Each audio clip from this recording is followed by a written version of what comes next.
Good morning, champions. This is Professor SUREN from Government College of Technology. இன்னைக்கு என்ன பார்க்க போறோம்னா ஒரு சூப்பரான क्वेश्चंस பார்க்க போறோம். என்ன அப்படின்னா லைவ் குவிஸ் போயிட்டு இருக்கு.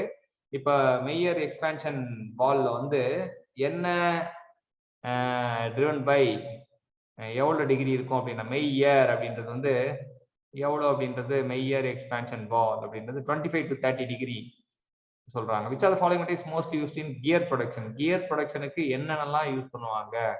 ஸோ பிராஸ் யூஸ் பண்ணுவாங்களா, ஸ்டீல் யூஸ் பண்ணுவாங்களா, வுட் யூஸ் பண்ணுவாங்களா, கம்ப்ரஸ்ட் கேஸ்ட் அயர்ன் யூஸ் பண்ணுவாங்களா?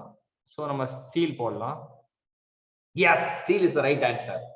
ஸோ வந்து என்ன அப்படின்னு பார்த்தீங்கன்னா கியர் ப்ரொடக்ஷனுக்கு வந்து நம்ம யூஸ் பண்றது ஸ்டீல் தான் ரைட் ஆன்சர். ஸோ இதில் பார்த்தீங்கன்னா ஆல் ஆஃப் தீஸ்ன்னு சொல்லிட்டு நிறைய பேர் சூஸ் பண்ணியிருக்காங்க, அது தப்பாயிடுச்சு. ஸோ இதுதான் சாம்பியன்ஸ். இப்போ நீங்க என்ன பார்த்தீங்கன்னா ஸ்டீலுக்கு என்ன tapered key which fits the key in way up and is flat on the shaft. shaftல இருக்கும் tapered key which in the key way in the upல இருக்குது வந்து என்ன அப்படின்னா நம்ம give bedded key போடுவோம், ஆனா தப்பாயிடுச்சு. flat saddle key இப்போ என்னன்னா இதுக்கு வந்து saddle key வந்து transmit the power through frictional resistance அப்படின்னு அர்த்தம்.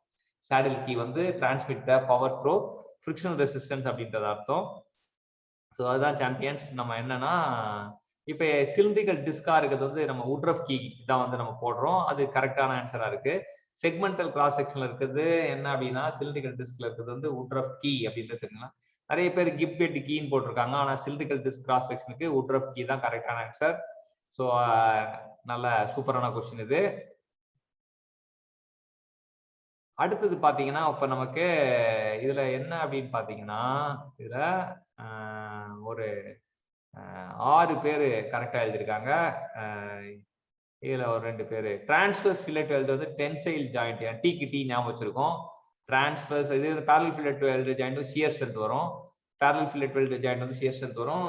டிரான்ஸ்வர்ஸ் ஃபில்லட் வெல்ட் டிசைன் வந்து டென்சைல் ஸ்ட்ரென்த். டீக்கு டி நம்ம எப்படி பண்ணுவோம் அப்படின்னா டீக்கு டி அப்படின்னும், டீக்கு டி அப்படின்னும், டீக்கு டி, டீனா டீக்கு டி. டிரான்ஸ்வர்ஸ் ஃபில்லட் வெல்ட் ஜாயிண்ட்டுக்கு நம்ம என்ன பண்ணுவோம் டென்சைல் லோட் அப்படின்றது நம்ம எடுத்துக்கலாம்.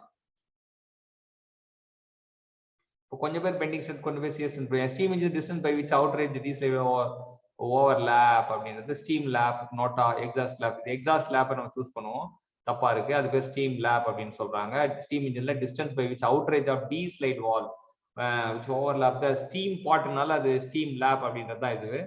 ஸோ எல்லாருமே எக்ஸாஸ்ட் லேப் தான் மாத்தி போட்டிருக்காங்க. ஸோ எக்ஸாஸ்ட் லேப்ன்றது தப்பான ஆன்சரு. அந்த distance D slide wall over the இது அவ்வளோ ஸ்டீம் இன்ஜின் வந்து நமக்கு வந்து ரொம்ப இம்பார்ட்டன்டான ஏரியா கிடையாது. அதனால நமக்கு நிமோனிக் வந்து எவ்வளவு பெர்சன்டேஜ் ஆஃப் நிக்கல்னா nimonic contain dash percentage of nickel inconel. நிமோனிக்ன்றது கம்மியா இருக்கலாம் அப்படின்னு நம்ம சூஸ் பண்றோம், ஆனா தப்பு, சேமா இருக்கும். நிமோனிக்கும் இன்கோனலும் வந்து சேம் நிக்கல் பர்சன்டேஜ் இருக்கும் அப்படின்றத இது மூலமா நம்ம தெரிஞ்சுக்கலாம். நிமோனிக்கும் நிக்கல் பேஸ்டாய் தான், இன்கோனலும் நிக்கல் பேஸ்டாய் தான், ரெண்டுத்துலயும் வந்து சேம் இருக்கும் அப்படின்றத நம்ம தெரிஞ்சுக்கலாம்.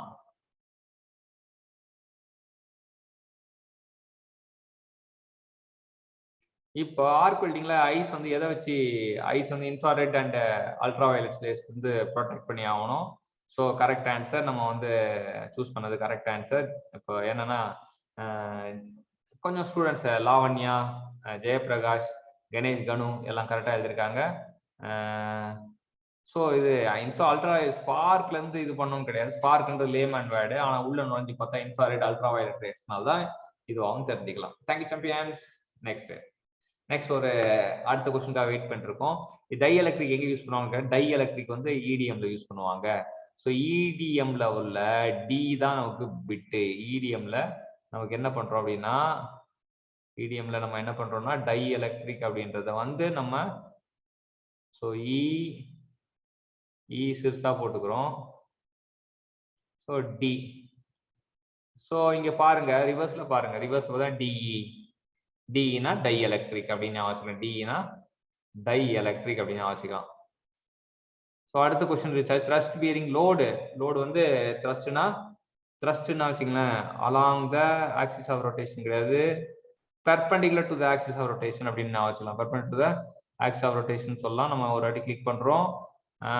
அலாங் த ஆக்சிஸ் தான் த்ரஸ்ட். பர்பெண்டிகுலர் டு ஆக்சிஸ்னா வந்து அது என்ன பியரிங்?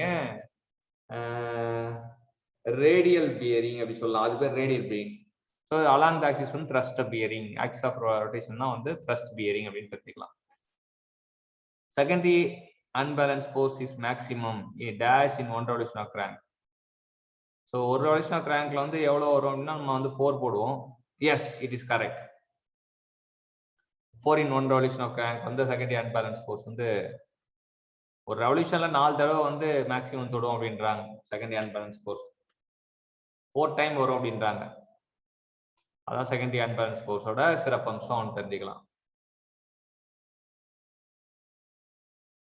இப்ப ப்ரீ ஹீட்டிங் வந்து எப்ப எதுக்கு தேவைப்படும் அப்படின்னா கேஸ்ட் அயனுக்கு தான் ப்ரீ ஹீட்டிங் தேவை. வெல்டு பண்ணும்போது நேரா கேஸ்ட் அயனை வெல்ட் பண்ணா என்னன்னா அது உடஞ்சிரும். ஸோ அதனால வந்து அதை ப்ரீ ஹீட்டிங் பண்ணி தான் நம்ம யூஸ் பண்ணணும் அப்படின்னு தெரிஞ்சுக்கணும். ஸோ வெல்டிங் வந்து கேஸ்ட் அயன் பண்ணும்போது ப்ரீ ஹீட்டிங் பண்ணி தான் பண்ணணும் அப்படின்னு நல்ல ஒரு நமக்கு அந்த இதுவா வந்து ரொம்ப ஈஸியா கொடுக்கணும் வச்சுங்களேன். வெல்டு பண்ணும்போது கொஞ்சம் இதுவா இல்லை வெல்டு அது கிராக் ஆகும். It is prone to crack. Sensitive of governor வந்து ஸ்பீட் ரேஞ்ச் வந்து இன்க்ரீஸ் ஆச்சுன்னா நமக்கு வந்து சென்சிட்டிவ்னஸ் ஆஃப் கவர்னர் வந்து என்ன ஆகும் அப்படின்னா நமக்கு சென்சிட்டிவ்னஸ் ஸ்பீட் ரேஞ்ச் டிக்ரீஸ் ஆச்சுன்னா சென்சிட்டிவ்னஸ் வந்து நமக்கு நல்லா இருக்கும் அப்படின்னு போடுறோம். எஸ், சென்சிட்டிவ்னஸ் வந்து நல்லா இருக்கும் அப்படின்னு தெரிஞ்சுக்கலாம்.